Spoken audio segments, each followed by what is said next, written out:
হুসাইন রাদিয়াল্লাহু তাআলা আনহুকে বারবার বারবার বারবার চিঠি লিখে ইরাক আসার ব্যাপারে, কুফা আসার ব্যাপারে ফুসলিয়েছিল কে? তিনি তো নিজের ইচ্ছায় আসতে আগ্রহ ব্যক্ত করেছেন এমন না। এমনকি মুআবিয়া রাদিয়াল্লাহু আনহু জীবিত থাকা অবস্থায়, তার মৃত্যুর আগে তিনি জীবিত থাকা অবস্থায় একের পর এক চিঠি পাঠিয়েছে। চিঠির সংখ্যা ছিল এত বেশি, অনেক অনেক ইতিহাসবিদদের মতে অন্তত 500 চিঠি গেছে, অন্তত 500 চিঠি। ওই জামানাতে একটা চিঠি দেওয়াই বিশাল ব্যাপার। তখন তার মোবাইলের যুগ না যে মনে চাইলে একটা ক্লিক করে দিলাম। আবার চিঠি পাঠানোটাও তো ঝুঁকির ব্যাপার, কারণ আমিরুল মুমিনের বিরুদ্ধে চিঠি পাঠাচ্ছে। কোনোভাবে যদি ধরা খেয়ে যায়, ওর 14 গোষ্ঠীর খবর আছে, তাহলে এই লুকিয়ে লুকিয়ে একটা চিঠি পাঠানোই তো বিশাল ব্যাপার। সেখানে শত শত চিঠি পাঠিয়েছে তার জীবদ্দশায়। কখন? যখন তারা জানতে পেরেছে হুসাইন রাদিয়াল্লাহু আনহু ওলিউল আহাদ হিসাবে ইয়াজিদকে বায়াত দিতে রাজি হয় নাই। মানে কি? মুআবিয়া রাদিয়াল্লাহু আনহু তার জীবিত থাকা অবস্থায় ইয়াজিদের পক্ষে বায়াত নিয়েছিলেন। মরার পর ইয়াজিদের বায়াত শুরু হয়েছে এমন না। হুসাইন রাদিয়াল্লাহু আনহুরা জীবিত, অন্য অনেক সাহাবী জীবিত। ওই সময় আমির মুআবিয়া রাদিয়াল্লাহু আনহু তার পুত্র ইয়াজিদের জন্য বায়াত নিতে শুরু করেছেন, যেটাকে বলা হয় ওলিউল আহাদের বায়াত। ওলিউল আহাদ মানে কি? ওই সৌদি আরব গেলে এই শব্দটা শুনবেন, মক্কায়ও শুনবেন, মদিনায়ও শুনবেন। প্রত্যেক খুতবায় খতিব সাহেবরা, এমনকি হজের খুতবায় পর্যন্ত দোয়া করতে বাধ্য হয়। শুধু আমিরের জন্যই না, শুধু তার দেশের শাসকের জন্যই না। প্রথমে শাসকের কথা বলে আল মালিক সালমান, এরপর বলে ও ওলিউ আহদিহি অথবা আল আমির মুহাম্মদ বিন সালমান। তাহলে মানে কি? মানে হলো মূল বাদশাহ তো একজন আছে, কিন্তু পরবর্তী গদ্দিনেশীন কে হবে? ওই সাহেবজাদার নামও, কারণ সন্তান তো অনেকজন থাকতে পারে, একজনের 10টা সন্তানও থাকতে পারে, কিন্তু রাজার পরে 10টা সন্তান রাজা হওয়া তো সম্ভব না। রাজা হবে কয়জন? তাহলে ওই যাকে আগের রাজা, পরবর্তীতে কে রাজা হবে, এই হিসাবে যেই সন্তানের নাম, যেই বংশধরের নাম ঘোষণা দিয়ে যায়, তাকে ইসলামী পরিভাষায় ওলিউল আহাদ বলে। ওলিউল আহাদ বলে, যেটাকে ইংলিশে বলে ক্রাউন প্রিন্স। ক্রাউন প্রিন্স, ওই MBS এর নামের আগেও লাগে ক্রাউন প্রিন্স। তাহলে আমির মুআবিয়া রাদিয়াল্লাহু আনহু তার জীবদ্দশায় ইয়াজিদের ব্যাপারে বায়াত নিয়েছিলেন, খলিফা হিসেবে বায়াত না, ওলিউল আহাদ মানে পরবর্তী গদ্দিনেশীন সাহেবজাদা হিসেবে বায়াত তিনি শুরু করেছিলেন। এবং তার নিকট কিছু লোক এই বার্তা পৌঁছিয়েছিল, যদিও এটা সত্য ছিল না। তার নিকট পৌঁছিয়েছিল ইরাকের লোকেরা, শামের লোকেরা, ইয়ামানের লোকেরা, অর্থাৎ মুসলিম বিশ্বের অধিকাংশ এলাকার লোকেরা বায়াত দিয়ে ফেলেছে। তারা ইয়াজিদকে আপনার পরবর্তী খলিফা হিসাবে মেনে নিয়েছে, কারো কোনো আপত্তি নাই। শুধু আপত্তি হলো মদিনার মক্কার লোক, হারামাইন শরীফাইনের লোকদের আপত্তি, আর কারো কোনো আপত্তি নাই। আমির মুআবিয়া রাদিয়াল্লাহু আনহু এটা বিশ্বাস করেছিলেন যে মনে হয় বিষয়টা এমনই। ইয়াজিদকেও তিনি প্রথম দিনেই মনোনয়ন দিয়েছিলেন এমন না, বরঞ্চ সেক্ষেত্রেও কিছু লোক তাকে বুঝিয়েছে, দেখেন এমনি মুসলমানদের ভেতর মারপিট চলছে, ওমর শহীদ, ওসমান শহীদ, আলী শহীদ, হাসান শহীদ, তাহলে ধাপে ধাপে খালি রক্ত আর রক্ত ঝরেই যাচ্ছে। আপনি যদি মুসলমানদের কোনো অভিভাবক দিয়ে না যান, তাহলে আপনার পরে এখানেও মারপিট লাগবে। পরবর্তীতে কে না কে গদি দখল করবে, এটা নিয়ে ফাইট শুরু হয়ে যাবে। যেভাবে আল্লাহ রাসূল সাল্লাল্লাহু আলাইহি ওয়াসাল্লাম যাওয়ার পরেও হালকা পাতলা শুরু হয়েছিল। আনসারী সাহাবীরা একদল হয়ে গিয়েছিলেন, মুহাজিররা আরেক দল হয়ে গিয়েছিলেন। এমনকি কেউ কেউ এই মর্মে প্রতিশ্রুতি পর্যন্ত নিয়ে বসেছিলেন যে প্রয়োজনে তারা রক্ত ঝরাবেন। তো ওই রকম একটা কঠিন পরিণতি যাতে না হয়, এজন্য আপনি সুনির্দিষ্ট কারো নাম বলে যান। আর আপনার এই বংশধর ইয়াজিদ সে সবচাইতে পারফেক্ট, তার বুজুর্গই কম থাকতে পারে, তার চাইতে বড় বুজুর্গ থাকতে পারে, কিন্তু রাজনীতি সে ভালো বোঝে। সুতরাং যদি চান মুসলমানদের রাজনীতি ভালোভাবে চলুক, তাহলে ইয়াজিদকে আপনার পরবর্তীতে মনোনয়ন দিয়ে যান। এভাবে 1 জন 2 জন 10 জন 20 জন ফুসলাতে এক পর্যায়ে তিনি সিদ্ধান্ত নিলেন যে তিনি তাকেই পরবর্তী গদ্দিনেশীন হিসেবে ঘোষণা দিবেন। অবশেষে দিলেন এবং তার কাছে ভুল মেসেজ পৌঁছানো হলো। সবাই রাজি, খালি মক্কা আর মদিনার লোকদের সমস্যা। তিনি বের হলেন সফরে, হজের নিয়তে। প্রথমে গেলেন মদিনায়, গিয়ে বড় বড় সাহাবীদের সঙ্গে দেখা করলেন। এমনকি আম্মাজান আয়েশা রাদিয়াল্লাহু আনহার সঙ্গেও সাক্ষাৎ করে বিচার দিলেন। বলবেন আম্মাজান আয়েশারে পেলেন কিভাবে? আম্মাজান আয়েশা আল্লাহ রসুলের পরেও বহুকাল বেঁচে ছিলেন। আল্লাহ রসুলের ওফাতের সময় তার বয়স মাত্র 18, আর আম্মাজান আয়েশার মৃত্যুর সময়, নিজের ওফাতের সময় তার বয়স 63। মানে আল্লাহ রসুলের ওফাত যেই বয়সে, আম্মাজান আয়েশা রাদিয়াল্লাহু আনহা সেই বয়সে। তাহলে 18 থেকে নিয়ে 63, কত লম্বা টাইম, 40 বছরের বেশি তিনি এর পরেও বেঁচে ছিলেন। তাকে গিয়ে বিচার দিলেন, দেখেন সারা দুনিয়া সবাই মেনে নিল, খালি মদিনার মক্কার গুটি কয়েক সাহাবীরই সমস্যা, আপনি তাদেরকে কিছু বলেন না। আম্মাজান আয়েশা রাদিয়াল্লাহু আনহা বললেন, আমি শুনেছি তুমি নাকি তাদেরকে হত্যার হুমকি দিচ্ছ। তাদেরকে গ্রেফতারির ভয় দেখাচ্ছ, তাদের সঙ্গে বিভিন্নভাবে তুমি খারাপ আচরণ করছো। মুআবিয়া রাদিয়াল্লাহু আনহু বললেন, না না, এটা ভুল বার্তা, আমি এরকম কোনো কিছু করি নাই, কিন্তু আমি চাচ্ছি তাদের থেকে বায়াত আদায় করতে, কারণ সবাই যখন দিয়েছে, গুটি কয়েক মানুষ না দিলে তো ঝামেলা বাঁধবে, ফিতনা হবে, তা আমি চাই না ফিতনা থাক এটা নিয়ে, সুতরাং আপনি রিকোয়েস্ট করেন তারা যাতে এটা গ্রহণ করে। আম্মা জান আয়েশা রাদিয়াল্লাহু আনহা বলেন, শোনো মুআবিয়া, আমি তোমাকে বিশেষভাবে ওসিয়াত করছি, তারা আল্লাহ রসুল সাল্লাল্লাহু আলাইহি ওয়াসাল্লামের কাছের মানুষ, এমনকি অনেকে আল্লাহ রসুলের আহলে বাইত, তুমি খবরদার তাদেরকে বোঝাতে পারো, কিন্তু তাদের সঙ্গে কিছুতেই তুমি খারাপ আচরণে যাবা না, হার্ড লাইনে কিছুতেই যাবা না, এটা তোমার প্রতি আমার ওসিয়াত। এই ওসিয়াতটা তিনি রেখেছিল না বটে। এজন্য আমির মুআবিয়া যতদিন জীবিত ছিলেন, ওই সাহাবী যারা তার পুত্রকে বায়াত দিতে রাজি হয় নাই, তাদেরকে গ্রেফতারও করা হয় নাই, তাদের বিরুদ্ধে কোনো অ্যাকশনও নেওয়া হয় নাই। হ্যাঁ, বারবার লোক পাঠিয়েছেন, নিজেও গিয়েছেন, সাক্ষাৎ করে করেও রিকোয়েস্ট করেছেন, যেমন আব্দুল্লাহ বিন জুবায়ের, আব্দুল্লাহ বিন ওমর, একইভাবে হোসেন রাদিয়াল্লাহু আনহু তাদের কাছে নিজেও গিয়েছেন, গিয়ে রিকোয়েস্ট করেছেন, সবাই মেনে নিল। আপনাদের সমস্যা কোথায়? তাদের কথা ছিল, দেখেন আমরা আপনাকে 3টা অপশন দিচ্ছি, এর বাইরে চতুর্থ কোনো অপশন মানার কোনো সুযোগই নাই। কোন 3 অপশন? 1 নম্বর অপশন হলো, আপনি হয়তো আল্লাহ রসুলের আদর্শ মানেন, নবীজি তারপর কাউকেই ঘোষণা দিয়ে যান নাই, নিজের বংশেরও না, অন্য বংশেরও না, কোনো কিছু না, আল্লাহ রসুল বিষয়টা মুসলমানদের উপরই ছেড়ে রেখে গিয়েছিলেন, এবং তারপরে মুসলমানরাই নিজেদের ভেতরে আলাপ আলোচনা করে একমত হয়েছে, এবং এভাবে আবু বকর রাদিয়াল্লাহু আনহু নির্বাচিত হয়েছে। ডাইরেক্ট যদি নবী আবু বকরের নাম বলতেন, ইখতিলাফের কোনো সুযোগই ছিল না। এমনকি যারা ইখতিলাফ করতো তাদেরকে আর হক হিসাবে বিবেচনা করা যেত না। কিন্তু নবীজির ইশারা ছিল। বলবেন কিভাবে ইশারা ছিল? যেমন তিনি যখন নামাজ পড়াতে পারেন নাই, নামাজ পড়ানোর দায়িত্ব দিয়েছিলেন কাকে? কেন আর সাহাবী ছিল না?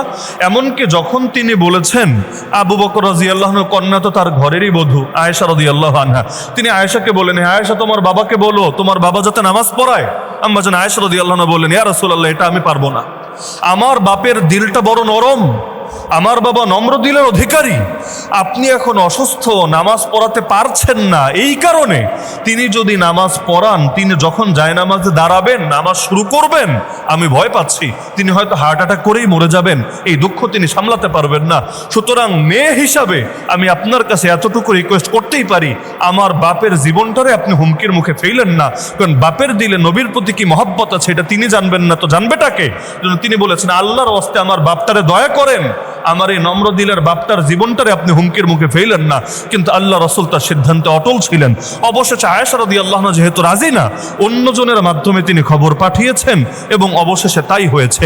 তাহলে যিনি ইসলামে ঈমানের পর সবচাইতে গুরুত্বপূর্ণ বিধান কোনটা? নামাজ।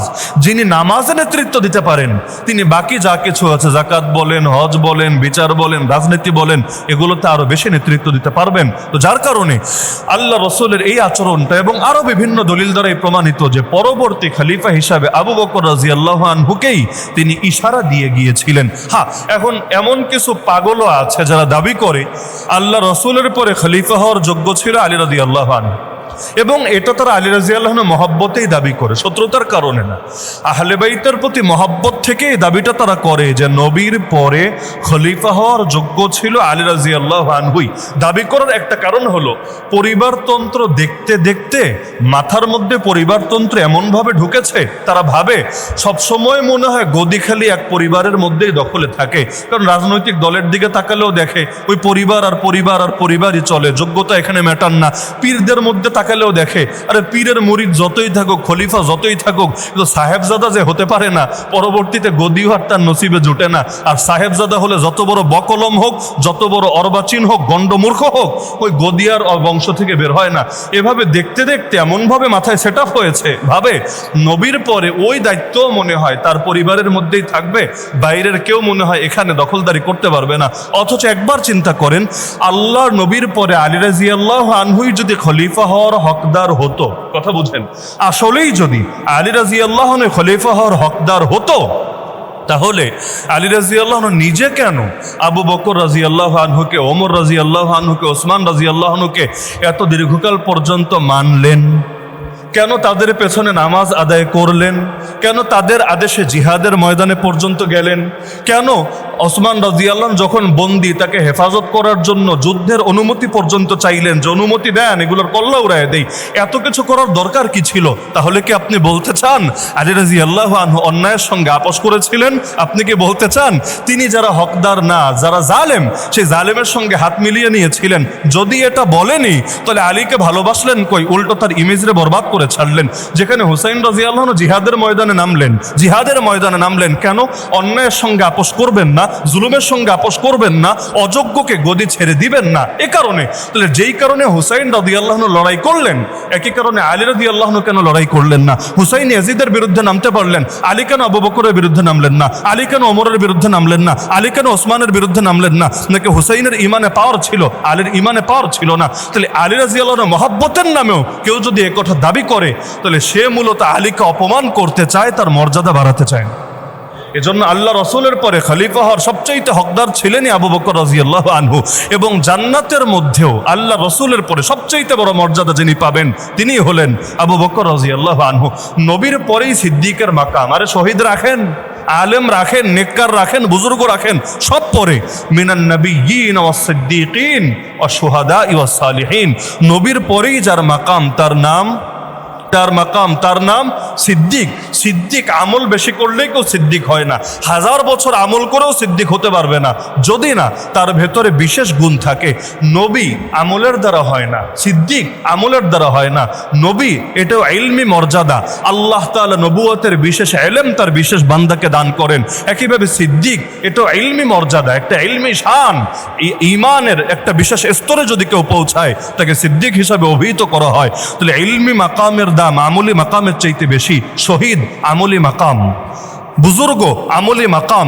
যতই আমল করেন না কেন আমলি মাকামের চাইতে ইলমি মাকামের দাম বেশি। এজন্যই একজন আলেম যদি রাত কাটায় ঘুমিয়ে আর একজন ইবাদতকারী আলেম না সারা রাত কাটায় ইবাদত করে, বলেন তো কোনটার দাম বেশি? কোনটার দাম বেশি? নাউমুল আলিমি খায়রুম মিন ইবাদাতিল জাহিলি। বলবেন কেন? সে তো নফল নামাজ পড়ে নাই। ওই লোক তো নফল নামাজ পড়লো, ওর দাম বেশি না। ওই বুজুর্গ নফল নামাজ পড়েছে, এর দ্বারা ব্যক্তিগতভাবে লাভবান হয়েছে। আর আলেম ঘুমিয়েছে, যদিও নফল পড়ে নাই, কিন্তু তার শরীরে যে উদ্যম এসেছে, সতজত এসেছে, এর দ্বারা এখন 1000 মানুষ উপকৃত হবে। তার ছাত্ররা উপকৃত হবে, তার শ্রোতারা উপকৃত হবে, তার ভক্তরা উপকৃত হবে, যারা তাকে অনুসরণ করে সবাই উপকৃত হবে। তাহলে আলেমের দ্বারা উপকৃত হয় 1000 জন, লক্ষ জন, কোটি জন। আর বুজুর্গের দ্বারা উপকৃত হয় সে নিজে একা। তাহলে যে নিজের উপকারে আসে আর যে অন্যের উপকারে আসে, দুজন কখনো সমান হবে? কখনো সমান হবে? এজন্য যত বুজুর্গ, দুনিয়া সব বুজুর্গরেও যদি এক পাল্লে উঠান, এদের সঙ্গে আলেমের উদাহরণ হবে কেমন? নবীজি জানিয়েছেন, আকাশে চাঁদ আর তারা যেমন দূর থেকে আপনি যদি বিবেচনা করেন তাহলে দেখতে কোনটা বড় দেখা যায়? আর ওই তুলনায় তারকাগুলোকে কেমন দেখা যায়? এমনকি চাঁদ যখন আপন মহিমায় উজ্জ্বল থাকে, অনেক সময় অনেক তারা নজরেও পড়ে না। একইভাবে আলেমরা হলো সেই চাঁদের মতো। এমনকি নবীজি উদাহরণ দিয়েছেন এমনভাবে, তোমাদের সবচেয়ে সাধারণ লোকটার উপরে আমি নবীর যে মর্যাদা, আবেদের উপরে, ইবাদতকারী বুজুর্গের উপরে আলেমের সেই মর্যাদা। তো যার কারণে ইলমি মাকামের দাম সর্বদা উপরে। তাহলে আবু বকর রাদিয়াল্লাহু আনহু ছিলেন খলিফা, ওমর ছিলেন খলিফা, ওসমান ছিলেন খলিফা, আলী রাদিয়াল্লাহু আনহু এটা মেনেছেন। যার কারণে কেউ যদি বলে আলী সবচাইতে বড় হকদার ছিলেন, তাহলে এর দ্বারা আলীকে আপোষকামী হিসাবে চিহ্নিত করা হয়। তার বিপ্লবী সত্তার উপরে, তার ইমেজের উপরে এক ধরনের আঘাত হয়। আল্লাহ আমাদেরকে মহব্বতের নামে ভণ্ডামি থেকে হেফাজত করুন। তাহলে এই যে আলী রাদিয়াল্লাহু তাআলা আনহু, ওই জামানায়ও তিনি তার খেলাফতের রাজধানীকে সরিয়ে নিয়ে গেলেন মদিনা থেকে ইরাকে। কেন? কারণ কিছুদিন আগে ওসমান রাদিয়াল্লাহু আনহুকে এখানে শহীদ করা হয়েছে। তিনি আশঙ্কা করছিলেন যে ফিতনার দরজা যেহেতু উন্মোচিত হয়েছে, আর ওমরের জামানায় হাদিস দ্বারা সব সাহাবীরা এটা জানতেন যে ওমর যখন মারা যাবে, ওই যে খুনোখুনি রক্তক্ষয়ী সংঘর্ষ শুরু হবে, কিয়ামত পর্যন্ত আর থামবে না। তো যার কারণে তিনি চান নাই আবারও নতুন করে নবীর শহরে হারাম শরীফের মধ্যে রক্তপাত ঘটুক। তিনি খেলাফতের রাজধানী নিয়ে গেলেন ইরাকে। এজন্য না ইরাকবাসীদের উপর বেশি আস্থা রেখেছেন, বরং এজন্য মারপিট যা হওয়ার বাইরে হোক, অন্তত নবীর শহরটা নিরাপদে থাকুক। আলহামদুলিল্লাহ, তার এই সিদ্ধান্ত সঠিক ছিল, তার এই সিদ্ধান্ত সঠিক ছিল। হ্যাঁ, আমরা এটা বলি না তিনি সব গায়েব জানতেন, কিন্তু আমরা এটা বলি মানুষের জ্ঞান এবং অভিজ্ঞতার দাম আছে। তিনি তার জ্ঞান এবং অভিজ্ঞতা দিয়ে বুঝেছিলেন মনে হয় একটা বড় ট্র্যাজেডি ঘটবে, অবশেষে ঘটেছে। ফজরের নামাজে যাচ্ছিলেন, ওই অবস্থায় রাস্তার মাঝে তাকে নির্মমভাবে শহীদ করা হয়েছে। কে শহীদ করেছে? কোনো কাফের না। কোনো কাফের শহীদ করলে তাও তো সান্ত্বনা ছিল। ওমর রাদিয়াল্লাহু এক কাফেরই শহীদ করেছে, আল্লাহ নবীর খাবারে এক কাফেরই বিষ মিশিয়েছে, মানানসই। কিন্তু ওসমানকেও কোনো কাফের হাতে মরতে হয় নাই, আলী রাদিয়াল্লাহুকেও কাফের হাতে শহীদ হতে হয় নাই, বরং এই ঘাতকরাও ইসলামের নামই ব্যবহার করেছে। এমনকি আলী রাদিয়াল্লাহুকে যে মেরেছে সে তো ছিল এত পাক্কা বুজুর্গ, শুধু মানুষের বেশভূষা দেখেই ধোকা খায়েন না, এমন পাক্কা বুজুর্গ, ও শেষ মুহূর্ত পর্যন্ত, কারণ হত্যার বদলে তারেও হত্যা করা হয়েছে, কিন্তু যতক্ষণ পর্যন্ত বেঁচে ছিল ইবনে মুলজিম খারেজি, শেষ মুহূর্ত পর্যন্ত আল্লাহর নামের জিকির করে গিয়েছে। এমনকি তার নামাজ ছিল এত লম্বা, এত খুশু বিশিষ্ট, তার ইবাদত ছিল এত গাম্ভীর্যপূর্ণ, অনেক সাহাবীরা অবাক হতেন, সুবহানাল্লাহ, এরকম সুন্দর ইবাদত, এরকম সুন্দর নামাজ ভাই কয়জনে পড়তে পারে? নবীর ভবিষ্যৎবাণী ছিল এটা, তাহকিরুনা সালাতাকুম মা সালাতিহিম ওয়া সিয়ামাকুম মা সিয়ামিহিম। এই খারেজিদের নামাজ হবে এমন, তোমরা ওদের নামাজ দেখলে নিজেদের নামাজকে তুচ্ছ মনে হবে, ওদের রোজা হবে এমন, ওদের রোজা দেখলে নিজেদের রোজাকে তুচ্ছ মনে হবে। কিন্তু নামাজ যত হোক, জিকির যত হোক, রোজা যত হোক, যদি তার আকীদার মধ্যেই খারেজি মতবাদ ঢোকে, তাহলে তার দ্বারা জান্নাতে সুসংবাদ প্রাপ্ত সাহাবী আলী রাদিয়াল্লাহু আনহু শহীদ হওয়ার ঘটনা ঘটতে পারে। যে আলীর ব্যাপারে নবী বলেছেন, মান কুনতু মাওলা ফাহাদা আলিয়ুন মাওলা, আমি যার মাওলা আলীও তার মাওলা। মাওলা আলী শুনলে অনেকে আবার শিরিকের গন্ধ খুঁজে, মাওলা আলী শব্দ শুনলে অনেকে আবার শিরকের গন্ধ খুঁজে না। এমন এক ঝামেলা হয়েছে, মনে করেন শিয়ারা নবীরে নবী বইলে ডাকে, আমরা মনে হয় নবীরে নবীও বলতে পারবো না, আমাদের ইমান বরবাদ হয়ে যাবে। অনেকের সচেতনতার এই হলো অবস্থা, আল্লাহ হেফাজত করুক। আরে ভাই, মাওলানা যে বলেন, হুজুরদেরকে মাওলানা ডাকেন, ওই মাওলানার মধ্যে মাওলা নাই, না মানি হলো আমাদের, আর মাওলা মানি অভিভাবক। তো মাওলানা মানে আমাদের গার্জিয়ান, আমাদের অভিভাবক। তাহলে হুজুরে মাওলানা বলা যাবে, কিন্তু আলী রাদিয়াল্লাহুকে মাওলা বললে শিয়া হয়ে যাবে, ইমান থেকে বের হয়ে যাবে। এইটার চাইতে বড় ভণ্ডামি কি হতে পারে? মাওলা শব্দের বহু অর্থ হয়, মাওলা শব্দের অর্থ গোলামও হয়, এমন গোলাম যারা আজাদ করা হয়েছে। মাওলা মানে খালি আল্লাহ না, এক শব্দের বহু অর্থ হয়, এক শব্দের বহু অর্থ হয়। নিয়ামাল মাওলা ও নিয়ামান নাসির, ওখানে আমরা আল্লাহরে মাওলা বলি, আবার মাওলানা বলে হুজুরদেরকে মাওলা বলি। আবার দেখবেন অনেক হাদিসে আন সাওবান মাওলা রাসূলুল্লাহি সাল্লাল্লাহু আলাইহি সাল্লাম, সাওবান রাদিয়াল্লাহু আনহু ছিলেন নবীর মাওলা। মানে কি? নবী তাকে গোলাম থেকে মুক্তি দিয়ে দিয়েছিলেন, যাও তোমার আর গোলামি করা লাগবে না। তাহলে এক শব্দের অনেক অর্থ হয়। তা আলী রাদিয়াল্লাহু আনহুকে মাওলা বললে কি ঈমান যাবে? ঈমান যাবে? হ্যাঁ, তারে যদি মাওলা বলে আল্লাহ হিসাবে, নাউযুবিল্লাহি মিন যালিক, তাহলে নিঃসন্দেহে ঈমান বরবাদ হবে। একইভাবে মসজিদের ইমামরে কি বলেন? মসজিদের ইমামরে কি বলেন? ইমামই তো বলেন। তাহলে ইমাম মাহদিরে ইমাম বললে জাত চলে যাবে?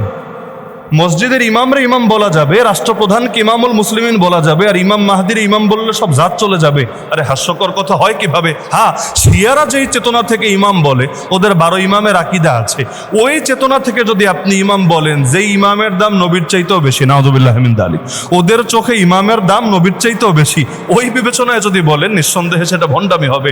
কিন্তু বৃক্ষ তোমার নাম কি? ফলে পরিচয়, শব্দ ব্যবহার করা যাবে। তা আলী রাদিয়াল্লাহু আনহুর ব্যাপারে নবী বলেন, আমি যার মাওলা আলী তার মাওলা।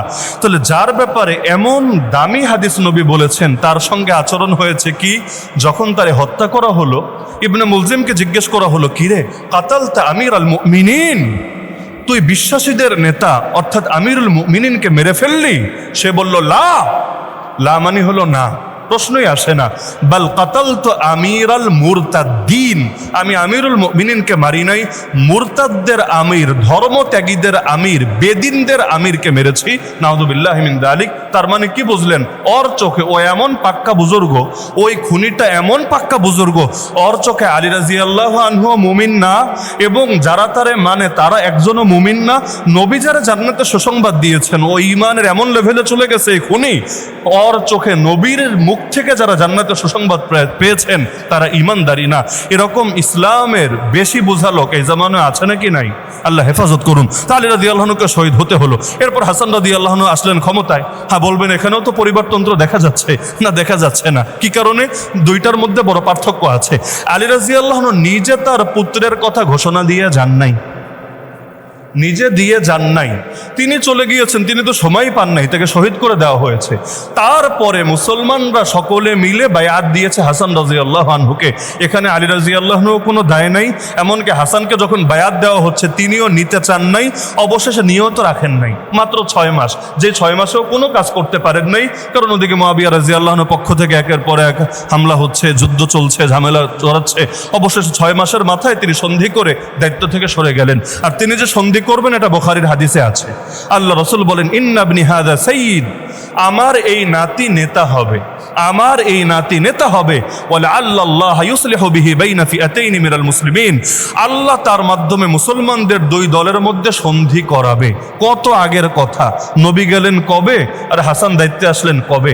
আলহামদুলিল্লাহ এই হাদিসও বাস্তবায়ন হয়েছে তার মাধ্যমে।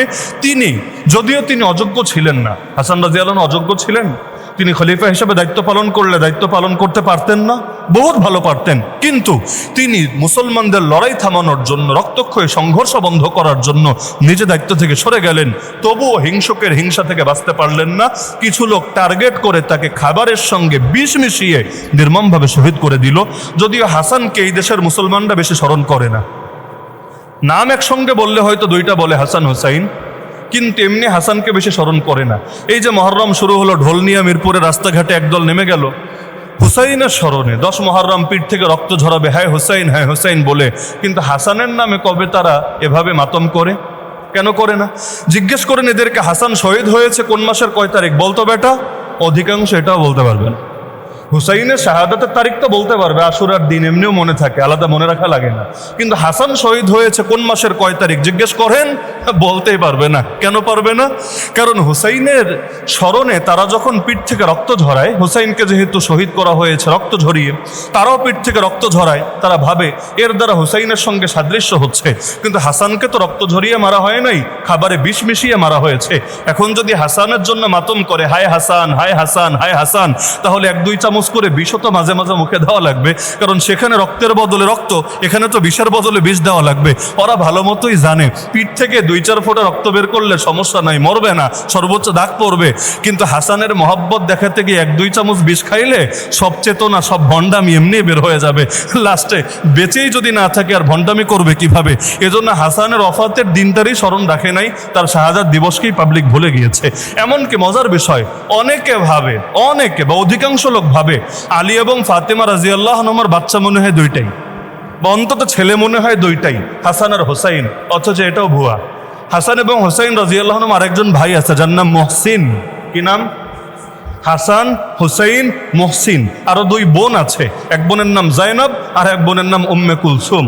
এক বোনের নাম জাইনাব আর এক বোনের নাম উম্মে কুলসুম। তাহলে বাচ্চা হলো 5 জন, কিন্তু স্মরণ রেখেছে 2 জনকে। কারণ যেখানে চেতনা ব্যবসা ভালো চলে, বাঙালিরা সেখানে খুঁজে পাওয়া যায় ভালো। আর যেখানে চেতনা ব্যবসা চলে না, মুহসিনের নাম দিয়ে আর কি চেতনা বিলাবে, সেটা দিয়ে আর পকেট কিভাবে ভরবে? এজন্য মুহসিনের নামটা পর্যন্ত মুখে আনে না। অথচ মুহসিন রাদিয়াল্লাহু আনহু সম্মানিত, অস্বীকার করার কোনো সুযোগ নাই। আল্লাহ রাব্বুল আলামিন তাদের সবাইকে জান্নাতে সুউচ্চ মাকাম দান করুন। এমন কি মজার বিষয় হলো, হুসাইন রাদিয়াল্লাহু আনহুর 4 স্ত্রী থেকে তার যতগুলো বাচ্চা ছিল, মানুষ বাচ্চার নাম কিন্তু কোনো একটা চেতনা থেকেই রাখে। স্বাভাবিক, বাচ্চার নাম এমনি সলিমুদ্দিন কলিমুদ্দিন রাখে না, একটা চেতনা থেকেই রাখে। না হলে তো বাচ্চার নাম কেউ ফেরাউনও রাখতে পারতো, আবু জাহালও রাখতে পারতো, রাখে তো না। মীর জাফরও তো রাখে না। অথচ জাফর নাম কিন্তু খারাপ না, মীর তো বংশ, জাফর নাম তো খারাপ না।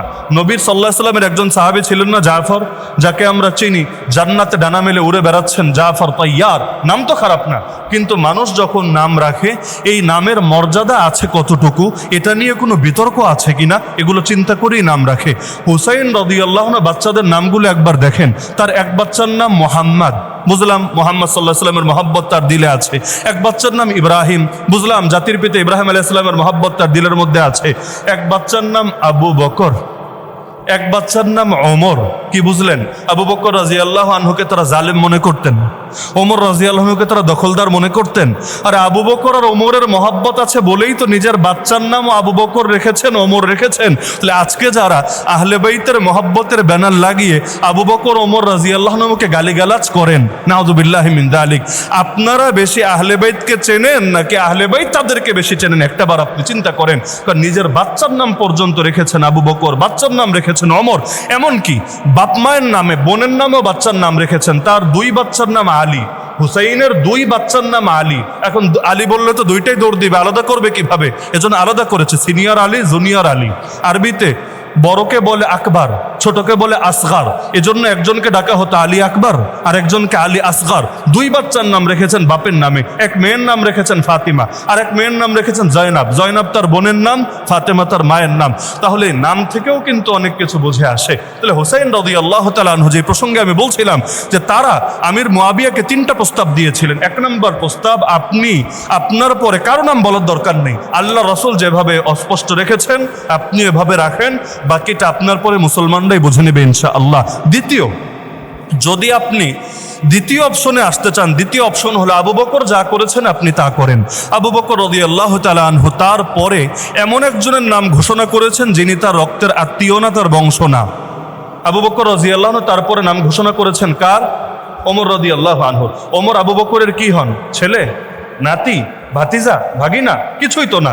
আপনি নাম বলতে চাইলেও, পরবর্তী গদ্দিনেশন ঘোষণা দিতে চাইলে এমন কাউরে দেন যে আপনার পুত্র না, আপনার নাতি না, আপনার ভাগিনা ভাতিজা না, বরং আপনার বংশের বাইরে যোগ্য। আর এরকম বহুত যোগ্য এখনো আছে। ইয়াজিদ তো নবীরাও দেখে নাই, অথচ কত সাহাবিও তখনও জিন্দা আছে। তাহলে আপনি অন্য কোনো যোগ্য ব্যক্তির নাম ঘোষণা করেন। আর এইটাও যদি ভালো না লাগে, সর্বশেষ অপশন আপনার জন্য, সেটা হলো আপনি কয়েকজনকে দায়িত্ব দিয়ে যান। ওমর রাদিয়াল্লাহু আনহু 6 জনকে দায়িত্ব দিয়েছিলেন, 6 জনকে, যে আমার পরে তোমরা 6 জন পরামর্শ করে পরবর্তী খলিফা নিয়োগ দিবা। নিজেদের মধ্যেও হতে পারে, বাহির থেকেও হতে পারে। আর তার ছেলে আব্দুল্লাহ বিন ওমরকে দায়িত্ব দিয়েছে, তুমি এই 6 জনকে হেল্প করবা। তুমি খলিফা হতে পারবা না, তুমি জাস্ট তাদেরকে হেল্প করবা, তাদেরকে সহযোগিতা করবা। ব্যাস, তারা 6 জন পরামর্শ করে খলিফা নির্বাচন করেছেন ওসমান রাদিয়াল্লাহু আনহুকে। তিনি বলেন, আপনি এরকম একটা কমিটি বানায় দিয়ে যান, একটা পরিষদ বানায় দিয়ে যান মুসলমানদের আস্থাভাজন লোক দিয়ে, তারা পরেরটা ঠিক করবে। আর এর বাইরে 4 নম্বরে যায়েন না, কারণ সেটা হলো ইসলামী ধারানা, খেলাফতে রাশেদার ধারানা, নবীজির ধারানা। সেটা হলো রোম আর পারস্যের ধারা। রোম আর পারস্যে পরিবারতন্ত্র চলে, রাজতন্ত্র চলে। সুতরাং ইসলামের মধ্যে আপনি নতুন কিছু ঢুকাতে যায়েন না, বারবার বলেছেন।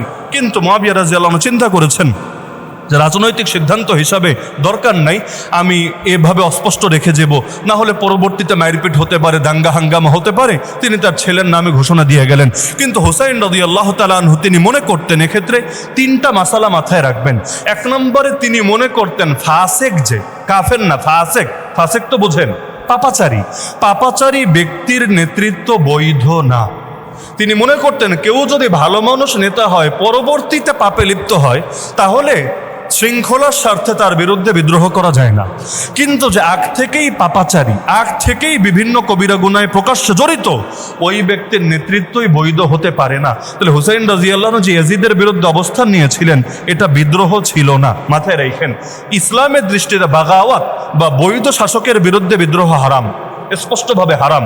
কিন্তু হুসাইন রাদিয়াল্লাহু আনহু যে তার বিরুদ্ধে অবস্থান নিলেন, এটা বৈধ শাসকের বিরুদ্ধে বিদ্রোহ ছিল না, বরঞ্চ তার দৃষ্টিতে ইয়াজিদ শাসক হওয়ার উপযুক্তই না, তার নেতৃত্ব বৈধই না। এমনকি তাকে 1000 জন না, 1,00,000 জন যদি বায়াত দেয়, সে কিছুতেই আমিরুল মুমিনিন হতে পারে না। 1 নম্বর। 2 নম্বরে তিনি যে হাদিসকে সামনে রেখেছেন, নবী বলেছেন অন্যায় দেখলে 1 নম্বর কাজ মুখ না হাত। অন্যায় দেখলে 1 নম্বর কাজ মুখ না হাত।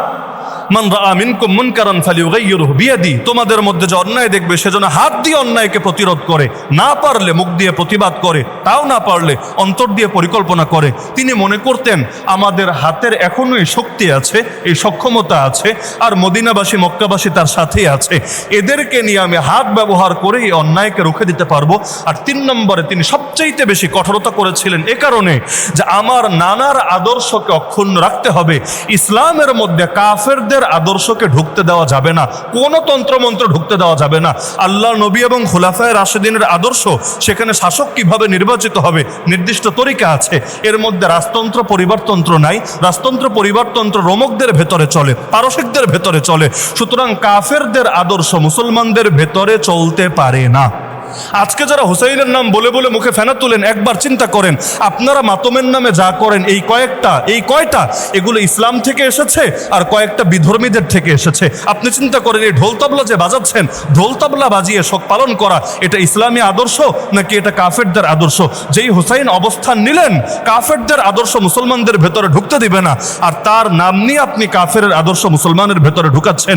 এমনকি আপনি চিন্তা করেন হুসাইন রাদিয়াল্লাহু আনহু আদর্শ যদি এটা হয়, ইসলাম থাকবে আলাদা, কুফর থাকবে আলাদা, ইসলামী আদর্শ ভিন্ন, কুফরি আদর্শ ভিন্ন, একটার ভেতর আরেকটা ঢুকতে দেওয়া যাবে না। তাহলে পহেলা বৈশাখে যারা মঙ্গল শোভাযাত্রা করে ওরা কি হুসাইনের পক্ষে না ইয়াজিদের পক্ষে? আপনি চিন্তা করেন যারা এই বাংলাদেশের মধ্যে বিভিন্ন অপসংস্কৃতি ঢুকায়, 31st নাইট ঢুকিয়েছে, ভ্যালেন্টাইন্স ডে ঢুকিয়েছে, এমনকি ওয়ার্ল্ড কাপের নামেও বহুত নোংরামি করা, শুধু খেলা দেখা না, বহু নোংরামি করাকে ঢুকিয়েছে।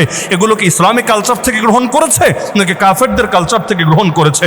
অথচ হুসাইনের আদর্শ হলো ইসলামী আদর্শে ভিন্ন কিছু ঢুকতেই দেওয়া যাবে না। এমনকি হুসাইন ময়দানে বের হয়েছে খেলাফতে রাশেদাকে পুনরুদ্ধার করার জন্য, অন্য কোনো কারণ নাই। মনে রাখবেন আমির মুয়াবিয়াও খলিফায়ে রাশেদ ছিলেন না, খোলাফায়ে রাশেদিন ছিলেন 4 জন এবং তারা 30 বছর শাসন করবে, নবীর ভবিষ্যৎবাণী। 30 বছর পরে যারা আসবে তারা যে খোলাফায়ে রাশেদিন হবে না, আল্লাহ নবীর ভবিষ্যৎবাণী দ্বারাই প্রমাণিত। আমির মুয়াবিয়া রাদিয়াল্লাহু আনহুকে যেন আমির বলি, আমির, খলিফা বলি না। খলিফা মুয়াবিয়া বলেন না, আমির মুয়াবিয়া বলেন। কেন খলিফা না বলে আমির কেন বলছেন? হ্যাঁ, ওই আলোচনায় আমি যাব না। খেলাফতে রাশেদা কারে বলে আর অন্য ইমারত কাকে বলে, দুটোর মধ্যে পার্থক্য কি, সেটা আজকে আমি আলোচনায় যাব না। রাষ্ট্রবিজ্ঞানের আলোচনা, ভিন্ন টপিক সেটা। কিন্তু খলিফায়ে রাশেদদের যে আদর্শ ছিল, হুসাইন চেয়েছিলেন সে আদর্শকে পুনরুদ্ধার করতে। তাহলে আজকে যারা হুসাইনের নাম বলে বলে মুখে ফেনা তুলে ফেলে, খেলাফতে রাশেদা আল্লাহর জমিন, আল্লাহর দিনকে সারা দুনিয়া ব্যাপী মুসলমানদের বৈশ্বিক নেতৃত্ব প্রতিষ্ঠা করার জন্য তাদের কি অবদান আছে? আর হুসাইন তো নেমেছিল ইয়াজিদের বিরুদ্ধে। ইয়াজিদ তো তাও তখনও পর্যন্ত কেউ তারে কাফের বলে নাই।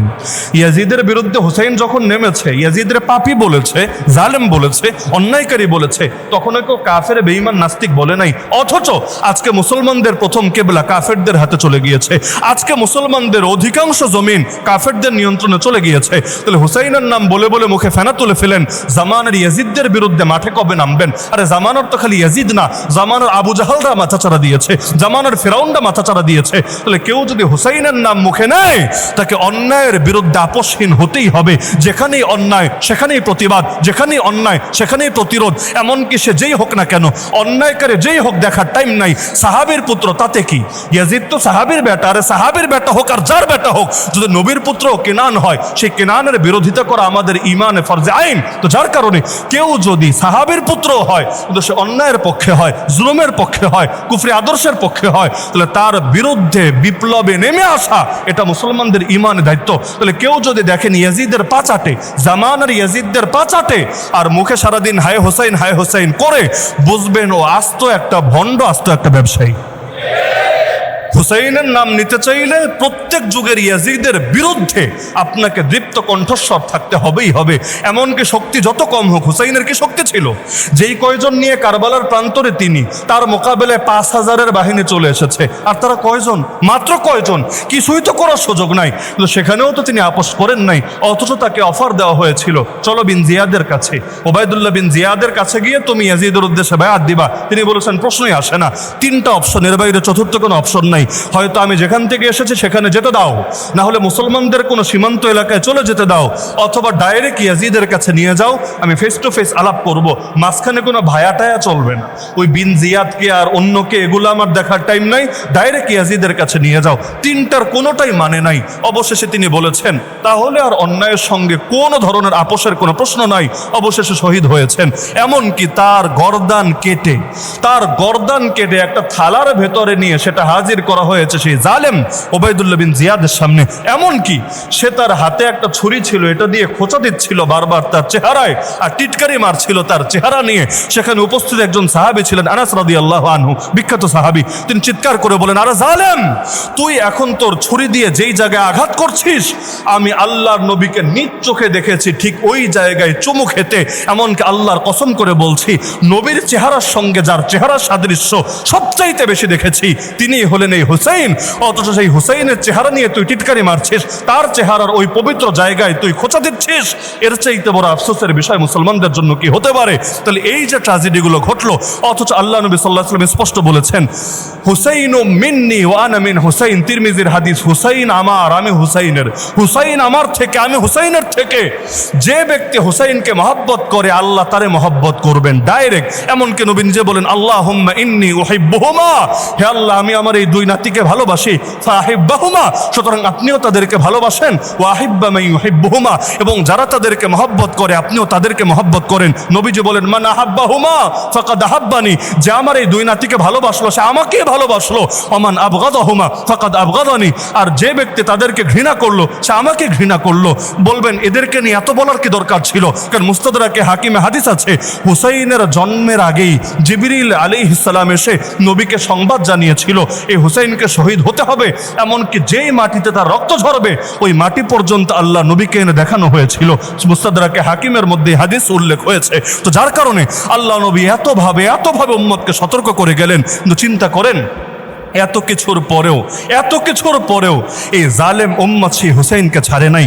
এমনকি মুআবিয়া রাদিয়াল্লাহু আনহু মরার আগে ওসিয়তনামা লিখে গিয়েছিলেন, শোনো পুত্র, তুমি এদের থেকে বায়াত আদায়ের চেষ্টা করবা, যদি বায়াত না দেয় তুমি তাদের সাথে বেয়াদবি করো না, আহলে বাইতের মর্যাদার কথা মাথায় রেখো, এমন কিছু করবা না যাতে আহলে বাইতের মর্যাদা ক্ষুণ্ণ হয়। কিন্তু ক্ষমতায় বসতে না বসতেই এই জুলুম, ক্ষমতার মোহ তাকে এমনভাবে অন্ধ করেছে, ক্ষমতায় বসতে না বসতেই জুলুমের দাস্তান শুরু করতে দেরি করে নাই।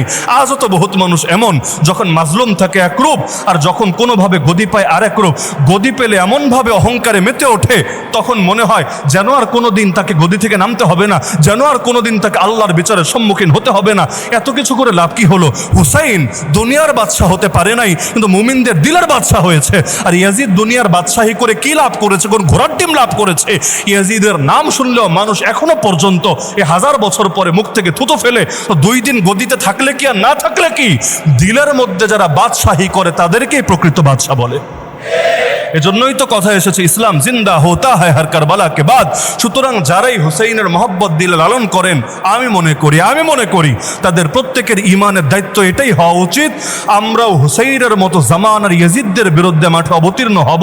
আমরাও খেলাফতের আশিদাকে পুনরুদ্ধার করার জন্য, ইসলামের মধ্যে ঢুকে যাওয়া সব তন্ত্রমন্ত্রকে উচ্ছেদ করার জন্য, এবং আল্লাহ নবীর আদর্শ হুবহু আবারও এই জমিনে প্রতিষ্ঠিত করার জন্য প্রয়োজনে আমরাও কারবালার প্রান্তরে শহীদ হব। তো যতদিন পর্যন্ত আমরা বেঁচে আছি, কোন ক্ষমতাধর, সে ইয়াজিদ হোক, সে আবু জাহাল হোক, সে ফিরআউন হোক, তাদের সামনে মাথা নত করব না ইনশাআল্লাহ। এতটুকু চেতনা যদি কারো ভেতরে আসে, আমি মনে করি সেও হুসাইনি কাফেলার একজন সদস্য হয়েছে। আর যদি দিন যায় জামানার ইয়াজিদদের পা চাটতে আর মুখে ফেনা তুলে হায় হোসাইন বলে, তারই দুনিয়ার সবচেয়ে বড় ভণ্ড আর ধর্ম ব্যবসায়ী বলে। আল্লাহ আমাদের এই সমস্ত চেতনা ব্যবসা থেকে দূরে থেকে বাস্তবেই হৃদয়ে চেতনা ধারণ করার তৌফিক দান করুন এবং কর্মে বাস্তবায়ন করার তৌফিক দান করুন। আমিন। ওয়া আখিরু দাওয়ানা আনিল হামদুলিল্লাহি রাব্বিল আলামিন।